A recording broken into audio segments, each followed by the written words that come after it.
Buscarlo. Venga. Busca. Vamos. Venga. Venga. Oh, ¿qué te ha pasado? Ha llegado hasta este punto y de repente se ha ido pitando para atrás. Mira. Sí. Que es como que le asusta este punto. Es un sitio de muerte, no es un sitio, además, mala muerte. Todo el rato tengo la sensación de estar pisando tumbas.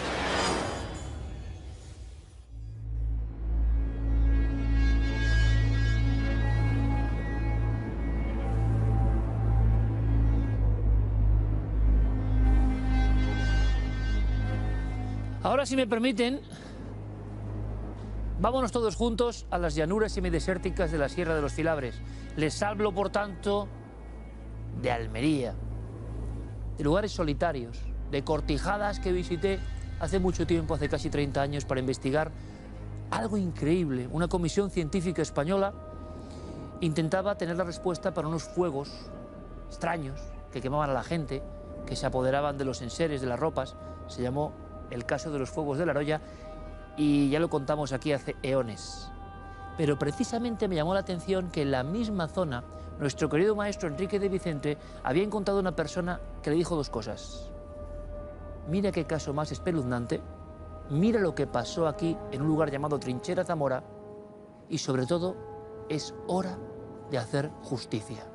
Con esos elementos empezamos la investigación.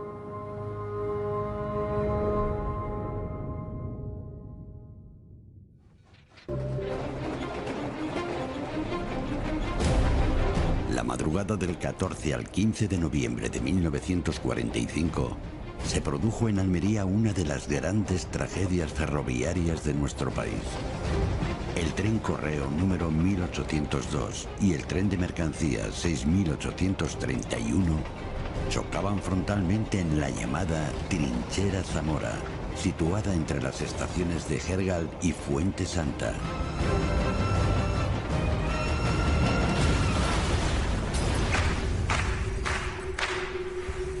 Una catástrofe de enormes dimensiones, presuntamente causada por uno de los jefes de estación quien previamente había autorizado por error el cruce de ambas locomotoras en ese punto. Un despiste fatal que provocó un total de 17 muertos y más de una treintena de heridos.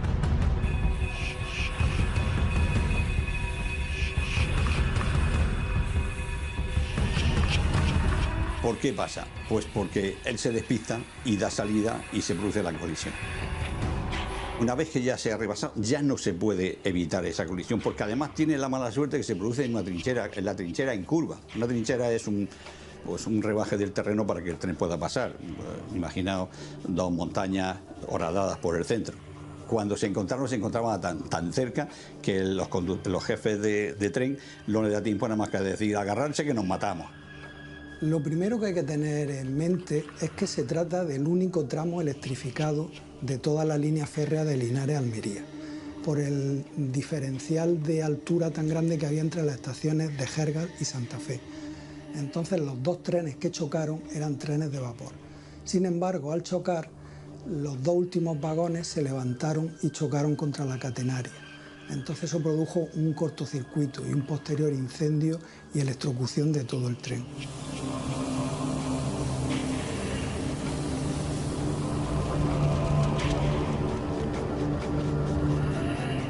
Aquello fue un caos y sobre todo esa imagen que yo creo que ha quedado impregnada en el pueblo y en la gente que mayor que todavía lo recuerda, pues creo que es algo que nunca más podrá olvidar. Cuerpos ardiendo, el olor, la desesperación de los supervivientes tocando en las casas. Hay niños que son rescatados de ahí, familias llorando porque no podían salir de los vagones y piensan que el fuego se iba propagando. Aquello era de madera, la mayoría de vagones, y tuvo que ser sobrecogedor.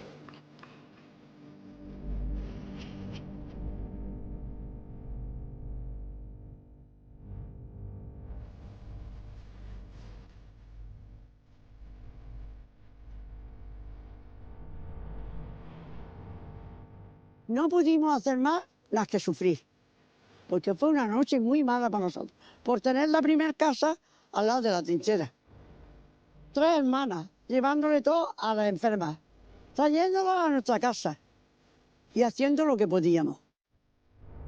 Estaban en el cerro todas, unas con una pierna quemada, otras con más, otras con menos, todas con accidentes. Todo malos recuerdos. Mi abuelo comentaba que no se podía ni oler con pañuelos en la boca, porque el olor a carne quemada era horrible. Que no sabían si atender a los que estaban quemados o atender a los que gritaban de dolor, de quemaduras. No sé cuántos fueron los fallecidos, pero seguro que muchos, hicieron lo que pudieron. Los vecinos de las Alcubillas Bajas se quedaron sobrecogidos ante la magnitud del accidente.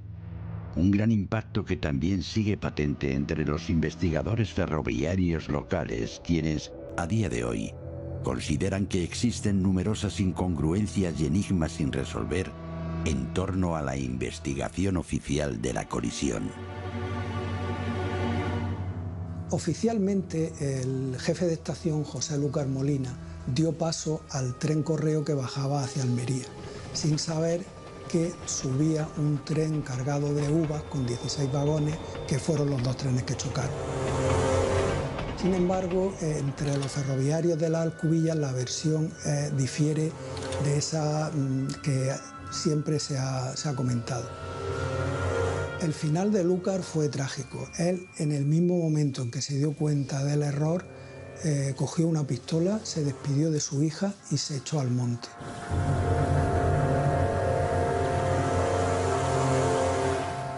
Se suicidó con su propia pistola.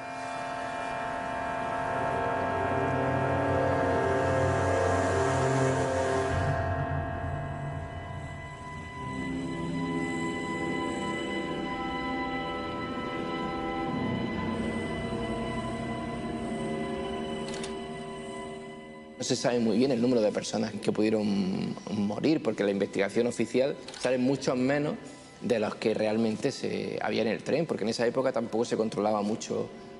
Se hizo una investigación de todo lo que ocurrió, pero hay cosas que no cuadran. Faltan 95 personas. 95 personas que tuvieron que desaparecer en esa noche. Todos los que pudieron ocultar, los fallecidos que pudieron ocultar, lo ocultarían. Los restos de los muertos quedaron carbonizados. Realmente quedó poco. De hecho, uno de los ferroviarios de las Alcubillas recuerda que su primer trabajo fue recoger esos restos con una pala y que le llevó un mes entero.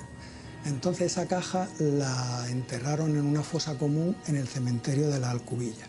Se constituyó un pequeño mausoleo con una reja sencilla y una placa. Y en una obra de reforma del cementerio, no hace muchos años, lamentablemente la falta de sensibilidad hizo que lo rompieran y lo arrojaran a un descampado contiguo al cementerio.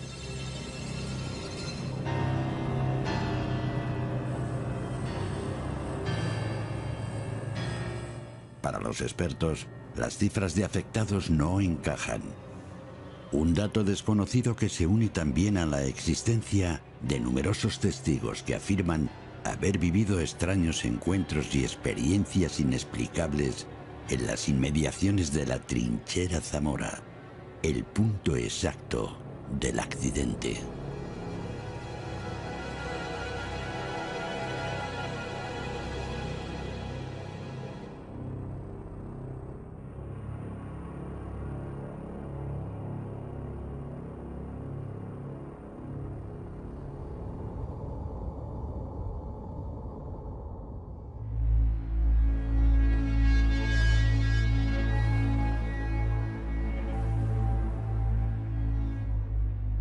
Estupendo reportaje de nuestro compañero Carlos Largo y fuerte. Y luego hay una segunda parte, que es la investigación. Ustedes están esperando, evidentemente, desde el principio del programa, ese momento en que Rolo, el perro fiel de nuestro compañero Uriarte, está por ahí, la trinchera Zamora. Pero toda esta historia no estaría aquí en Cuarto Milenio sin su ayuda y la de nuestro equipo, entre ellos el maestro Enrique de Vicente, que captó al vuelo esta historia y enseguida supo que tenía todos los elementos clásicos que a veces ocurren en estas viejas crónicas de aparecidos, podemos decir, no lo sé. Maestro, bienvenido como siempre. Bien hallado, comandante. La Buenas cogiste noches. con anzuelo porque sabías que era una buena historia, evidentemente. Pues lo supe sobre todo por la insistencia que tuvo en hablarme de ello, de la experiencia que había tenido su padre, un gran amigo mío, que además por su profesión es de máxima credibilidad, y estaba como muy obsesionado con esta historia, con que era necesario hacer justicia a esa historia. Como no cerrada, ¿no, maestro? Una historia no cerrada, y todo partía de una experiencia descrita aquí, que su padre, que es Juan Luis Padre, el que ha aparecido, había tenido ahí cerca de la trinchera Zamora. Hasta que no me sumergí en el caso, yo no comprendí, primero yo no tenía ni idea de nada del caso, al igual que no la tenía Aldo Linares. Yo eso lo sé porque, claro, he participado en algún caso, he llevado algún caso al que ha ido Aldo, y Aldo, el pobre, llega, al igual que Paloma Navarrete, porque hay gente que dice, no, lo tienen preparado.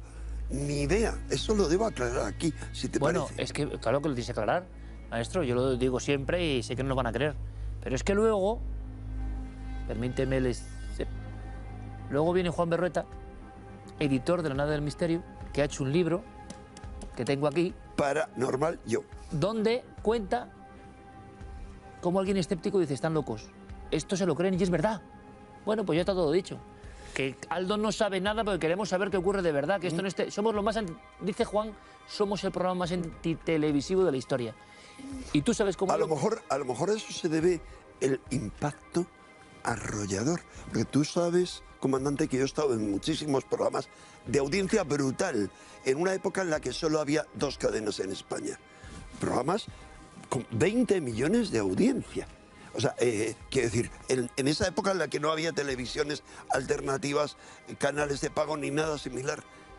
Y el impacto que tiene Cuarto Milenio, lo vivo, es incomparable. ¿Por qué? Porque a lo mejor es que lo hacemos fuera del Tiesto. Y tú sabes, fuera del Tiesto, que Aldo no sabía nada y que te impactó. Pero eso lo vamos a comentar luego. Lo que se ve, maestro, es...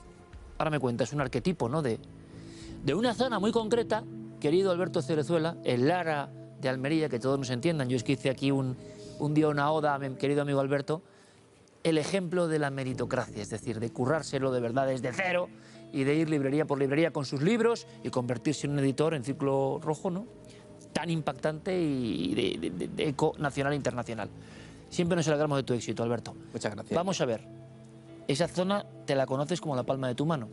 Una zona mágica, sin duda, donde han ocurrido multitud de fenomenologías extrañas, desde aquellos que tú conoces muy bien, fuegos de la Roya, poquito antes del accidente, en junio del 45. Curioso. Sí, muy curioso, y además relacionado con el fuego. Sí, hay que hablar de eso. Hasta un triángulo de las luces entre 3 pueblos también de esa Sierra de los Filabres, como son Taal, Olula de Castro y Bacares, que también lo vimos aquí, y del que he seguido recogido un testimonio, alguno que puede estar relacionado con esto, y por supuesto, como hemos dicho, de extrañas luces populares que sobrevuelan, que no tienen nada que ver con el fenómeno ovni, sino yo creo, por lo que cuentan los testigos, que tiene que ver con la muerte, con lugares donde hay fosas comunes, donde ha habido batallas. ¿Cuál es el prototipo? ¿Qué ven?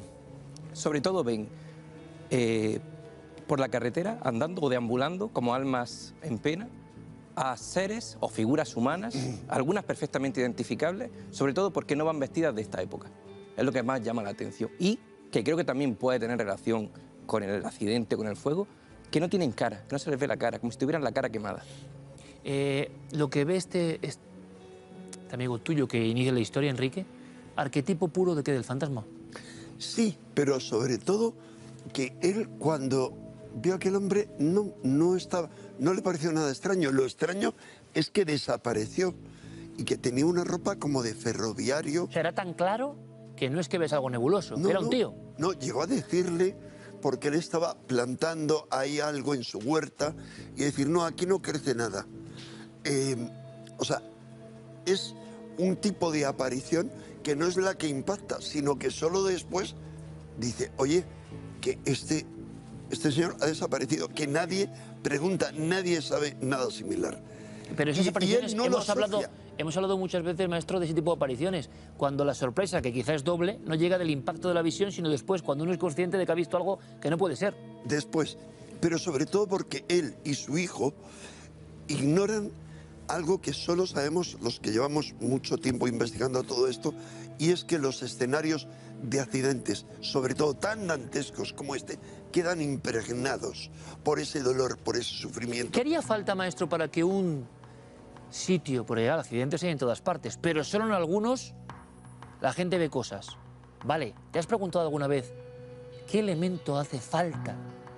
Porque a veces no es el número de víctimas, y aquí baila, además, le preguntaremos a Alberto, ¿qué tipo de elemento? Son puras hipótesis, claro, pero haría falta para que algo se impregne realmente. No solo la muerte accidental.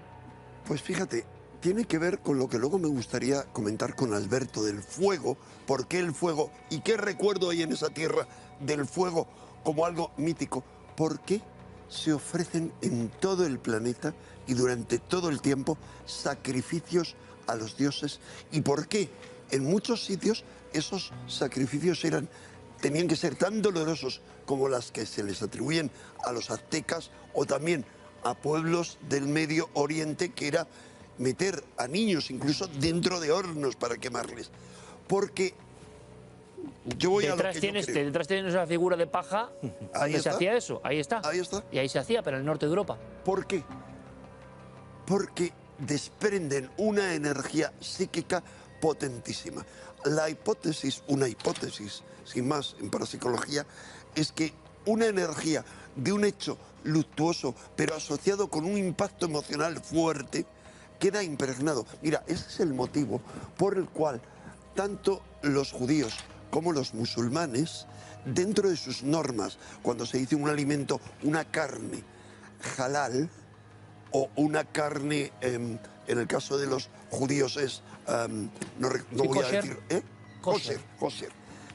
¿A qué se debe? A que el animal debe ser sacrificado con unas reglas muy concretas para no infringir sufrimiento. Recuerda que nuestro querido amigo, el doctor Gaona, ha ido a mataderos y ha grabado el sufrimiento terrible que hay ahí. O sea que la impregnación especial es cuando hay sufrimiento especial. Quizá en una cosa súbita no sea así tanto, pero en los sitios, este caso fue en particular, hubo una electrocución y es más, Alberto, ahora vamos a la investigación, pero es que no sabemos el número de víctimas. Olor a carne quemada. Sí. Horrible. Horrible. Hediondo. Al tipo alfaques, tipo... Yo voy a añadir a eso el sentimiento de justicia. También, interesante, sí. Porque es voz populi que ni se sabe el número de muertos. Pero ¿cómo es esto que no sabe? Bueno, esos documentos que ha recuperado Carlos destruido por el fuego, en fin, te quedas... El pueblo dice que hay gente que no vuelve a aparecer, o sea, que no está en ningún listado. Víctimas oficiales, 17. Bueno, hay quien habla de 41. Son poquísimas. Titulares hemos visto 100 al principio. Sí. 594 heridos. El tren correo llevaba más de 300 personas. En aquella época tampoco es que se llevara un control exhaustivo de la gente que iba. Había muchos polizones. ¿Qué ocurre? La guerra civil estaba muy cercana. Se temía que hubiera sido una especie de sabotaje de los maquis o de algunos guerrilleros que estaban echados al monte. Está claro, llevaba extraperlo el tren, llevaba aceite. De hecho, el fiscal de tasas, que era el encargado de velar porque no ocurrieran estas cosas, iba y aparece su nombre en los primeros documentos, luego desaparece. Al igual que desapareció él, hay 90 y tantas personas que no se sabe qué fueron de ellos. Y por eso tú elaboras una historia de no cerrado, círculo no cerrado, sentimiento de justicia, y entonces ahí hay una sensación. Sí, sí, tanto en el pueblo como si estamos hablando de que hay gente que ve almas en pena, almas errantes, quizá tenga que ver con ese sentimiento, porque están allí, hay una fosa común, que además la han movido no hace demasiados años de su lugar. ¿Querías aportar algo más, Enrique Semente? Porque vamos a la investigación. Es que es clave, esa necesidad de que se haga justicia es la que obsesionó a mi amigo, fue por lo que me contó eso, más que a su padre, a él también, pero a mi amigo estaba obsesionado. Hay necesidad de justicia y yo me quedo atónito cuando veamos lo que siente Aldo, sin tener la menor idea. Vamos a verlo, maestros, directamente, ya lo opináis, porque es tremendo. Y vamos a ver justicia en qué terrenos. 100 víctimas es algo documentado por historiadores que han estudiado el caso, 100 víctimas. Vamos a ver, ocultadas por el franquismo, no, por toda la historia de, oye, que no vean que esto es una cosa terrible y no recaiga sobre nosotros. Totalmente, pero fíjate, vamos a ver a Aldo y tenemos ese plus. Porque siempre se ha dicho que los animales son otras criaturas que también detectan esto, ¿no? Siempre. Bueno, pues sé que ustedes quieren verlo. Vamos a ello.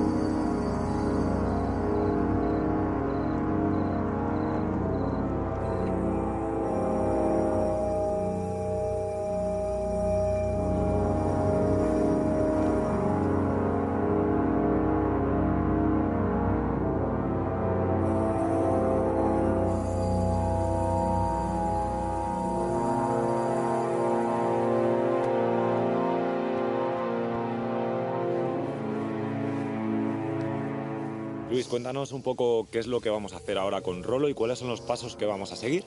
Pues vamos a utilizar a Rolo, que ya lo hemos utilizado en alguna otra investigación. Vamos a ver si vemos que se ponga nervioso en algún punto. Nervioso me refiero sin ninguna explicación natural. Y a ver si puede ser un punto que luego marque también Aldo. Pues si te parece, iniciamos la experiencia. Venga, comenzamos. Búscalo. Venga. Busca.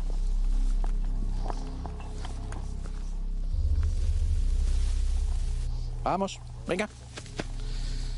Venga. Busca. Oh, ¿qué te ha pasado? Mira, Carlos. Dime. Por aquí ha hecho una cosa un poco rara. Ha llegado hasta este punto y de repente se ha ido pitando para atrás. Mira. Sí, sí.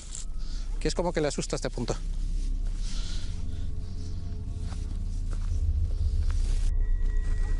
Y ahí también. Sí, ahí está también nervioso. ¿Qué hay, Rolo? Carlos.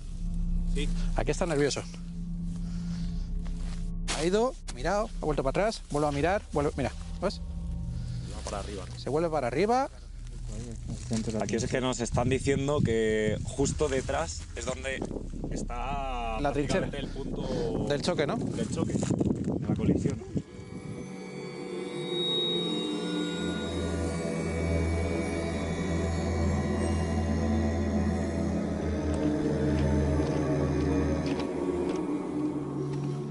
Bueno, Aldo, pues vamos a empezar ahora una parte de la investigación muy interesante que siempre realizamos contigo, que es un poco, bueno, pues ver qué percepciones tienes ahora mismo en la zona en la que nos encontramos. No tienes nada de información, como siempre decimos a los espectadores, y bueno, pues vamos a seguirte, como siempre. Vale, pues vamos para allí, que es interesante, es interesante. ¿Por dónde empezamos?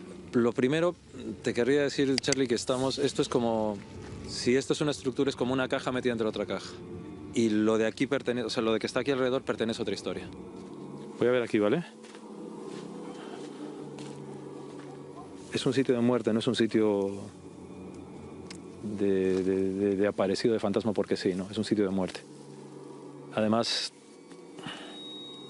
mala muerte. Algo muy frontal, muy así, muy... Pero vamos. ¿Algo muy frontal, muy directo. Todo el rato tengo la sensación de estar pisando tumbas.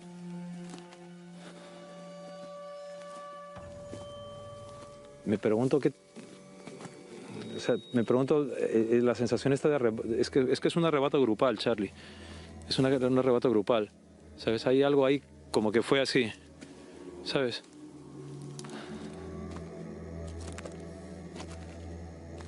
Pero tiene que ver con lo de allí. O sea, el cementerio y esto está unido.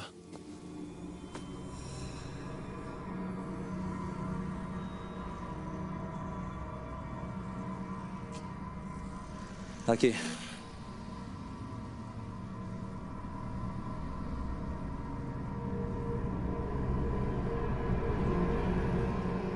la carga está aquí, la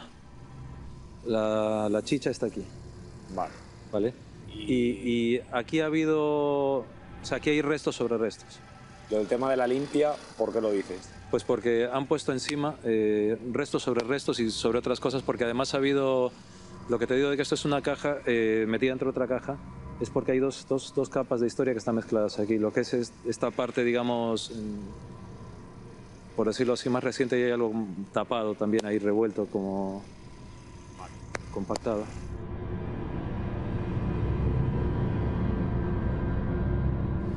Sí. Aquí hay un nudo. Aquí es el más fuerte, ¿vale? El más fuerte, o sea... Pero me llama la atención porque esto se corta, ¿vale? Aquí se corta, pero justo aquí...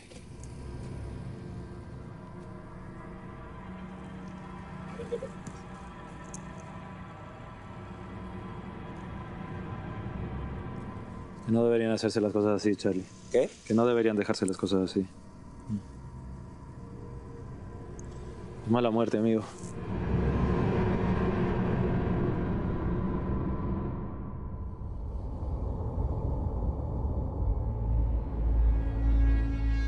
Aldo Linares, junto a Carlos Largo, en ese pequeño cementerio, sin ninguna información, acaba Alberto ante el rectángulo de la fosa común, se queda mirando pálido, dijo más cosas, pero iban en esa dirección, ¿no? Mala muerte, y esto no debe hacerse así. A mí se me han quedado los pelos de punta. Porque tú sabes la historia, claro. Claro. ¿Cuánta gente debe faltar en los informes oficiales y que están ahí? Eso es lo que te decía antes, ese sentimiento de justicia quizá ha quedado impregnado de alguna manera y se manifiesta de esa forma. Aquí está el doble misterio, ¿no? Es decir, es muy fuerte lo que siente Aldo. El cementerio es pequeño, pero acude al sitio. Sí.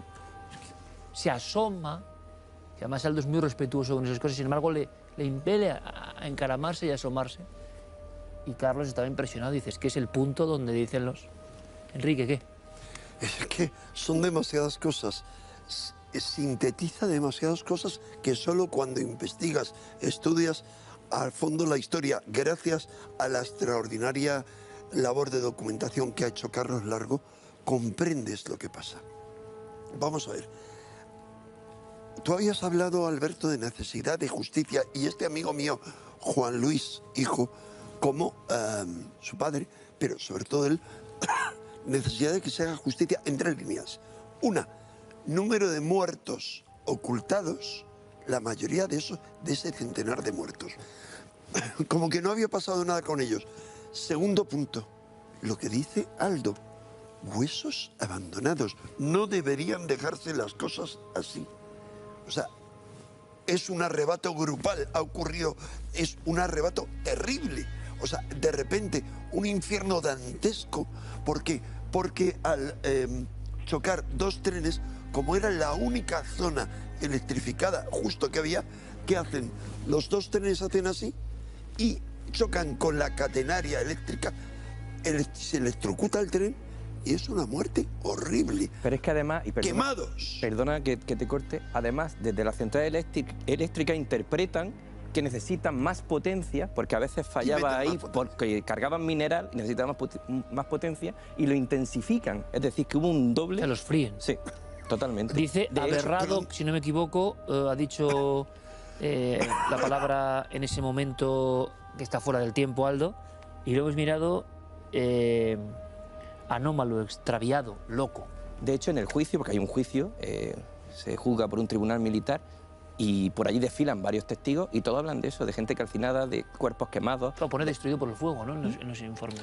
Madre mía, claro, que algunos pudieron desaparecer en estas circunstancias. No algunos, muchos. Había que meterlo debajo de la alfombra, porque para cualquier régimen, sobre todo régimen autoritario, y más en aquella época, era tremendo. Fíjate, eso que se sospechó del maquis, hay una historia muy interesante porque hay tercer punto sobre lo que hay que hacer justicia.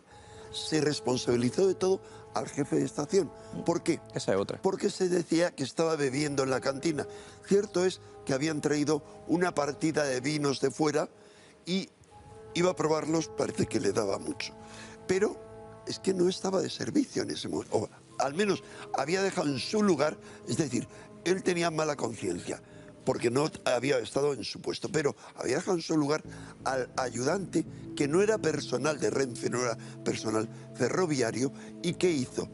Hizo recibir la llamada del otro jefe de estación, el de Fuensanta, que le dijo, oye, que va para allá el tren, pero también lo hizo mal, el tercero.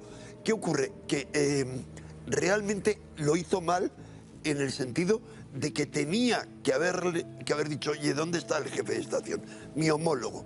No, le valió con que alguien que no era personal recibiera. Y tercer punto, otro más, que es el encargado del cambio de agujas no estaba en su puesto de trabajo, sino que estaba en la matanza. Como siempre suele ocurrir, una concatenación, ¿no? De hecho, toda la culpa... La España que allí, de siempre, que sigue hoy en día viva. Toda la culpa recae sobre José Lúcar, que fue el jefe de la estación de Jergal, el que, como comenta Enrique, cuentan, y de hecho en el juicio varias personas testificaron que desde las 12 de la mañana iba ya bebido.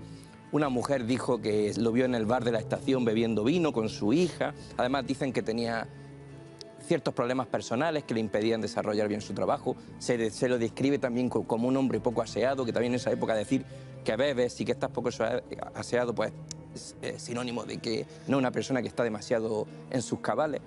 Y este hombre, cuando ve toda la que ha liado, o que en teoría ha liado, o la que le va a caer encima... Eso es, la que le va a caer. Coge el dinero, se va... O sea, roba el dinero de la recaudación de ese día, va, se despide de su hija, le da un beso, le deja el sobrecito con el dinero, 265 pesetas, y se va, se tira al monte y lo encuentran, que se había suicidado, lo encuentran el 24, creo que esto fue el 16. ¿Quién lo encuentra? Ahí es donde iba. Lo que se rumorea es que quien lo encontró era un maquis, el que lo descubre y dice, oye, contar que ahí está este hombre. Y esto en la Sierra de los Filabres, prácticamente. Pero el de la otra estación, y creo que esto importante también, el de Fuensanta, que es verdad que al parecer no tuvo culpa, pero arranca la hoja del libro de registros donde tuvo que anotar que venían los dos trenes. O sea, ¿por qué la arranca? Como decimos siempre, con mucho menos es una novela, ¿eh? Con mucho menos. O sea, conspiración, cuerpos que faltan, apariciones, una fosa a la que Aldo acaba llegando y, como decía el maestro, la sensación de que hay ciertos lugares donde el sufrimiento, desde la antigüedad, por cierto, se ha mantenido y ¡pum!, alguna gente, una persona cualquiera como usted, que no tiene ni idea quizá, o sí, de lo que ha podido pasar, revive con esas imágenes de otro tiempo, esos vestidos de otro tiempo, que en el fondo no hacen sino recorrer el viejo camino del fantasma, que es, oiga, no se olviden de nosotros, ¿no? Y algo más, no lo olvidemos, entre 4 y 5 meses antes, en la misma zona al lado, ese caso único en la historia de lo paranormal de los fuegos de la Roya, que son bolitas, una niña... Que provocaban pequeños incendios y que a día de hoy no tiene explicación. Fuego. Y que contamos en su día porque ya hace más de 20 años... Más de 20 años, no. Más de 30 años, no, más o menos hace 30 años, investigué yo con Juan G. Vallejo recogiendo los testimonios y claro, las principales, digamos, estructuras científicas encargaron incluso a personas, me acuerdo de Cubillo Fluiter, me acuerdo, investigando el informe aquel, diciendo al final que no había ningún tipo de explicación. Unos fuegos, una especie de fuego que surgía de la nada y que generó mucho miedo justo en esta zona y un poco antes. Digno de novela. Maestro, como siempre, gracias y gracias por la historia. Gracias por la historia. Porque bueno, muchas veces... a Juan Luis. Claro, pero si no hay alguien que dice... Que se obsesiona y dice, necesidad de justicia. Insisto, justicia de que no hubo un solo responsable, aunque se le culpabilizó. Pero fíjate, maestro, si lo que son las extrañas sincronías... Este hombre cuenta una historia, porque sabe que quizá haya material para hacer un reportaje. Este reportaje sale esta noche. No tengas la menor duda de que están las vías de contacto, que se levantarán cosas. Perdona, y gente también que haya protagonizado en esas tierras. En esa zona. En esas zonas, casos y también casos relacionados con el fuego. Van a llegar seguro y se los transmitiremos, os los transmitiremos, porque así es como se hace un poco este programa. Que luego vamos a hablar de eso, de cómo se hace este programa. Es que muchas veces usted es una pieza clave para que todo acabe desembocando en un reportaje que a la vez es una especie de espejo para otros para que pierdan el miedo a contar y quién sabe si eso es una forma de justicia. Maestro, como siempre, gracias. A ti, comandante. Alberto, mucha suerte, amigo. Mucha suerte en todo, gracias. Y ahí tienes un libro espectacular, ¿eh? Seguro. ¿Qué te dirán? Bueno, demasiada novela. No, no, es verdad, real, es verdad. Y les hemos hablado de esta nave